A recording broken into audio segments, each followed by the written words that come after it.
Episode के starting में हमें रॉबिन और फ्रैंकी को दिखाया गया। कितना अजीब है ये सब, पहले शानजी और अब जोरो। सही कहा, पता नहीं आखिर ये सब करा किसने। बस काश वो दोनों ठीक हो। और तभी पीछे से एक आवाज आई। एक गोल्डन आर्मर पहना आदमी उनके पास आ गया, लेकिन आते ही वो नीचे गिर गया। वो था लूफी। दोस्तों, क्या तुम्हें जोरो और शानजी मिले? कदे पहले इसे उतारो, ये वक्त बेकार की चीजें करने का नहीं है। पर इसे ध्यान से देखो, ये एक आर्मर है, एक मर्द का असली सपना। तुम एक मर्द हो और तुम मर्द होकर ये चाहते हो कि मैं अपना सपना पूरा ना कर पाऊँ। ओह हाँ, तुम ठीक हो, एक मर्द का असली सपना, चाहे मैं स्टील का क्यों ना हूँ, पर मेरा दिल स्टील का नहीं है। तुम जाकर अपना सपना जियो।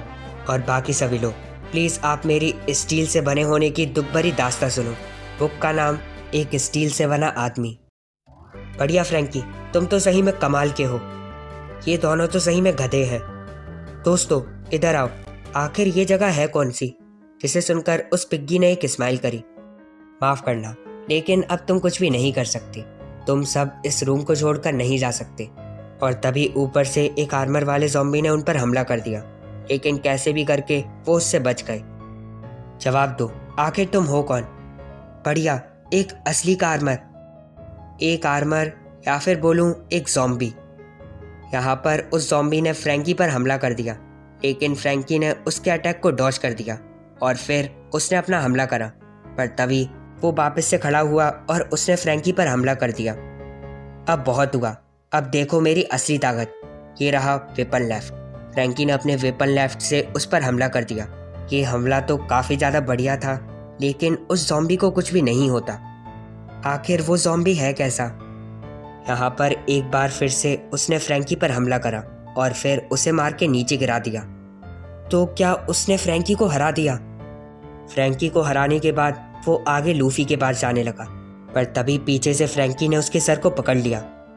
तुझे लगा कि तू मुझे इतनी जल्दी हरा देगा, तो तू गलत है। और फिर फ्रैंकी ने उसे मार के पीछे गिरा दिया। ये ज़ॉम्बी बाकी ज़ॉम्बी से अलग है। मैं इसे कितना भी मार लूँ, इससे कोई भी फर्क नहीं पड़ता। तुम ठीक हो, इन्हें मारने का कोई भी फायदा नहीं है।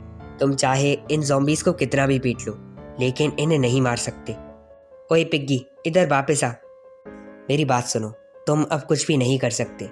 असल में तुम एक ज़ॉम्बी को पूरा ख़त्म नहीं कर सकते। सारे जनरल ज़ॉम्बीज़ वो हैं जो कि पहले अपने टाइम में सबसे ज़्यादा ताकतवर थे। कोई एक सबसे ज़्यादा ताकतवर तलवारबाज और कोई एक खतरनाक पायरेट। इसलिए सच कहूँ तो तुम सब हार गए। कुछ ही देर बाद तुम में से कोई भी नहीं बचेगा। तुम सब बॉस के सामने कुछ भी नहीं हो। बकवास करना बंद कर। लूफी उसके पास गया, लेकिन तभी वो गेट बंद हो गया। उसने गेट बंद कर दिया। ये पक्का शुरू से उसकी चाल थी। अपने सामने देखो, और यहाँ पर उनके सामने थे वही सारे के सारे जनरल ज़ॉम्बीज़। क्या इतने सारे ज़ॉम्बीज़? हम इन बेकार के ज़ॉम्बीज़ पर अपनी एनर्जी वेस्ट नहीं कर सकते। चलो यहाँ से चले। तुम ठीक हो तो चलो आगे चले। फिर यहाँ पर अब्सलोम को दिखाया गया। आखिर वो कहाँ पर चली गई? और तभी लौला एकदम से उसके पास से निकली। लौला, एक मिनट मेरी बात सुनो। ओह अब्सलोम, ये रही मेरी ब्राइड किस। लौला, एक सेकंड प्लीज़ मेरी बात सुनो। ये वो लड़की है जिससे मैं शादी करूँगा, इसलिए तुम उसे नहीं मार सकती। अब्सलोम, बकवास करना बंद करो। तुम सिर्फ मेरे हो, वो जो भी हो। अगर हम दोनों के बीच में आई तो मरेगी। और फिर लौला इतना कहकर वहाँ से चली गई। लौला प्लीज़ रुक जाओ, वो लड़की मेरे हाथों से नहीं बच पाएगी। फिर यहाँ पर उसी पेंगुइन को दिखाया गया जिसने नामी को बचाने के लिए काफ़ी सारे जानवरों को मार के गिरा दिया। मैं नहीं जानता कि वो लड़की आखिर है कौन, लेकिन क्योंकि वो एक लड़की है, तुम उसे मेरे सामने नहीं मार सकते। लेकिन आखिर वो पेंगुइन है कौन? आखिर उसने हमारी मदद क्यों करी? दोस्तों, अगर मैं गलत नहीं हूँ तो वो पक्का वही है।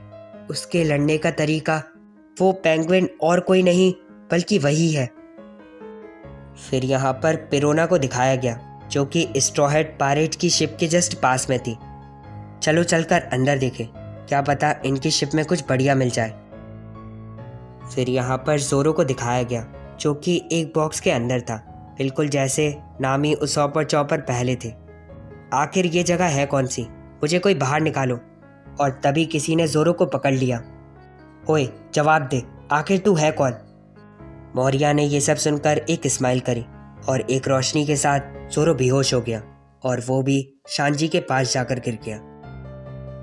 फिर यहाँ पर फ्रैंकी को दिखाया गया जो कि अभी भी उन सारे के सारे ज़ॉम्बीज से लड़ रहा था। रॉबिन भी लड़ रही थी और साथ ही लूफी भी, लेकिन लास्ट में इस सब का कोई भी फायदा नहीं था। वो सब एक के बाद एक फिर से खड़े हो गए। चाहे कुछ भी हो जाए, तुम मेरे से नहीं बच सकते। शायद से तुम सब चाहते हो कि मैं तुम्हें और पीटूं। और फिर लूफी ने अपने गोमू गोमू गटलिंग से उन सब पर हमला कर दिया, पर तभी पीछे से उसे एक आवाज़ आई। किसी ने 36 पॉइंट फोनिक्स से लूफी पर हमला कर दिया। एक सेकेंड, 36 पॉइंट फोनिक्स? ये हमला तो... ओए, क्या तुम जोरो हो? पर वो जोरो नहीं था। आखिर तुम हो कौन? क्या तुम जोरो हो? नहीं, मैं जोरो को नहीं जानता। ये मैं हूँ चिगोरू, और अब तुम्हारा बहुत हुआ, क्योंकि तुम मेरे दुश्मन हो। बकवास बंद करो और लड़ाई करो। सच बताऊं तो तुम बिल्कुल वैसे ही हो, बिल्कुल जोरो के जैसे। और तभी पीछे से किसी ने लूफी को पकड़ लिया। फिर यहाँ पर फ्रैंकी को दिखाया गया जो कि अभी भी लड़ रहा था। फ्रैंकी, मेरा हाथ पकड़ो। और फिर रॉबिन ने उसे बचा लिया। वैसे अगर तुम सब ज़ॉम्बी हो तो मेरे पास इनके लिए एक गिफ्ट है। फ्रैंकी ने अपने फायर वाले अटैक से उन सब पर हमला कर दिया। दोस्तों, ये आग है, जल्दी बाल्टी निकालो। है, ये ज़ॉम्बीज़ तो पूरी तैयारी के साथ हैं। फ्रैंकी, चलो चलें। और फिर वो दोनों भागकर वहाँ से आगे चले गए। एक सेकंड, वैसे आखिर ये लूफी कहाँ पर गया? और तभी उन्हें ऊपर से एक आवाज़ आई जो कि आई थी एक बॉक्स में से। आखिर ये जगह है कौन सी? मुझे कोई यहाँ से बाहर निकालो। क्या एक बॉक्स? ये आवाज़ पक्का उसी की है। रॉबिन, चलो उसके पीछे चलें। वो दोनों आगे जा ही रहे थे कि तभी एक अजीब और बड़ी सी स्पाइडर उन दोनों के सामने आ गई। बढ़िया, अब एक और गया। आखिर तुम उसका करोगे क्या? बस इंतज़ार करो और कुछ ही देर में तुम्हें खुद पता चल जाएगा। और वैसे भी तुम सब लोग अब कुछ भी नहीं कर सकते। तुम्हारा स्ट्रॉ हैट पायरेट्स का ग्रुप अब ख़त्म हुआ।